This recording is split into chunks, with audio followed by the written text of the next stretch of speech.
Hey everyone. So, what if I told you that the hard drive, that little USB stick in your pocket, the whole idea of storing data outside of your brain, what if I told you that wasn't a modern invention? What if it's actually, believe it or not, 40,000 years old? Okay, just take a look at this. On the left, you've got this piece of worked ivory, carved by our ancestors way back in the last ice age. And on the right, a sleek digital hard drive from right now. I mean, they look nothing alike, right? But here's the crazy part. Their fundamental purpose, the whole idea behind them, is exactly the same. It's all about saving crucial information so it doesn't get lost. And that's really the central and kind of mind-blowing question we're tackling today.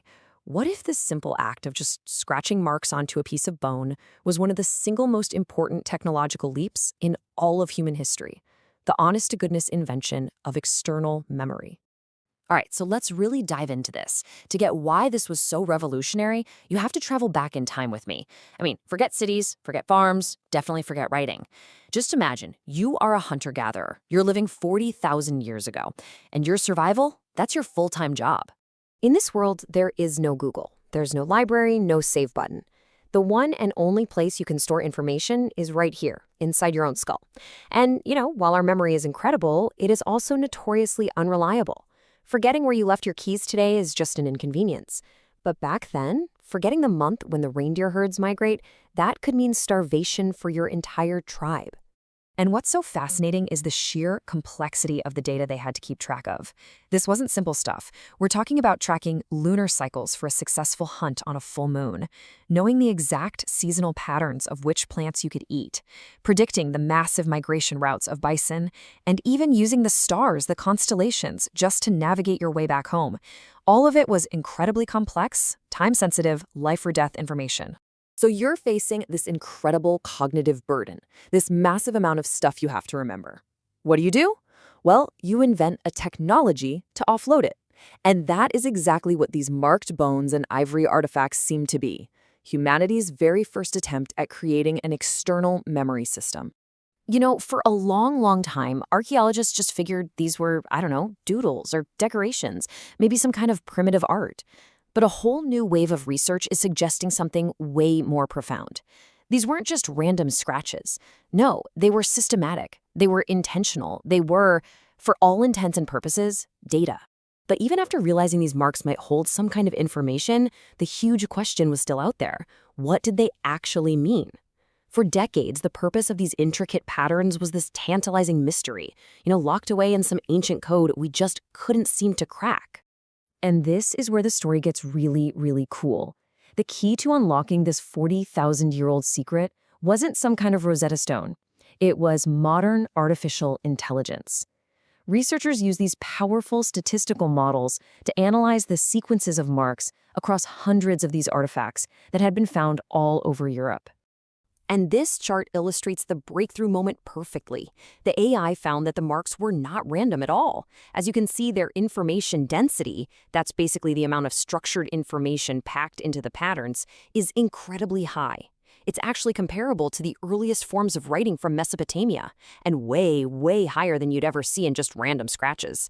This was the proof. It was a system. And this is the crucial point. This new technology wasn't just for one person to use. It had a massive social impact. It was, in a very real sense, the world's very first social network, built not on silicon, but on bone.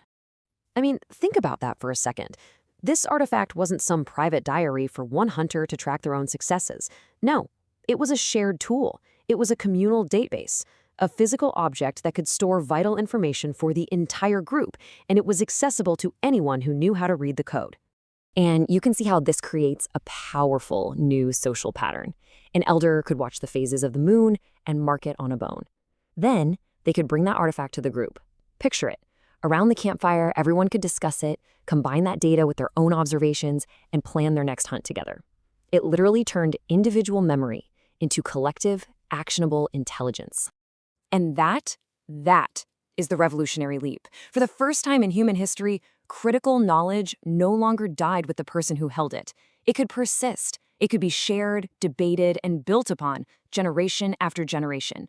This simple bit of technology transformed solitary knowledge into lasting cultural power. So now, let's kind of zoom out and place this incredible invention on the grand timeline of human history. Because this is the very beginning of a 40,000-year-long journey. It's the story of how we record our world. Now, here's a really crucial distinction to make. These Ice Age marks were a kind of proto-writing. They didn't record spoken language, the sounds of words. Instead, they recorded data and concepts about the world directly. Things like lunar cycles, animal behavior. This actually predates writing systems that captured speech, like cuneiform, by over 30,000 years. It's staggering. And when you lay it all out on a timeline like this one, the conceptual line running through it all becomes so clear. From these symbolic markings on bone, we eventually get to cuneiform on clay tablets, then papyrus, the printing press, the very first magnetic hard drive in 1956, and finally, the intangible cloud that we all use every single day. It's all part of the same fundamental human story. It's a pretty amazing thought, isn't it? The next time you hit Control-S or you save a photo to your phone, just take a second and remember, that simple little action, it connects you directly to a tradition that is tens of thousands of years old, started by your distant ancestors who were carving a single line on a piece of bone just to remember something important.